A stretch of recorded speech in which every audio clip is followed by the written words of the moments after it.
প্রতিদিনের মতো আজও শিবরাত্রি উপলক্ষে ঘরের শিব ঠাকুরের পুজো দিলাম। আমি প্রতি বছর ঘরেই পুজো দিই, তবে এই দিনটির একটি বিশেষ মাহাত্ম্য আছে। আজ কাঁসার বাটিতে শিবলিঙ্গকে বসিয়ে মধু ও ঘি মাখিয়ে উপর থেকে আস্তে আস্তে 3 বার দুধ ও গঙ্গার জল দিয়ে স্নানাভিষেক করে মনে মনে ওম নমঃ শিবায় মন্ত্র পাঠ করে বাবার মাথায় দিলাম। বাবার সবথেকে পছন্দের বেলপাতা সোজা মোড় করে 3টে নিয়ে বাবার মাথায় দিলাম।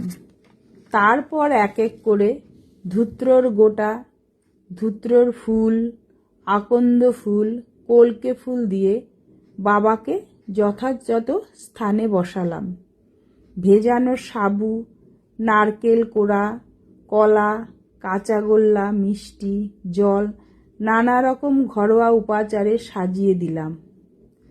এক এক করে প্রদীপ জ্বালিয়ে, ধূপ জ্বালিয়ে, উলুধ্বনি ও শাঁখ, কাসর ঘণ্টা বাজিয়ে বাবার চরণে পুজো দিয়ে পরিবারের সকলের মঙ্গল কামনা করলাম। সাথে দেশ ও দশের মঙ্গল কামনা করলাম। পাশাপাশি সকল ঠাকুরকে পুজো দিলাম। পুজো শেষ করে সাবু কলা মেখে সবাইকে প্রসাদ দিলাম। তারপর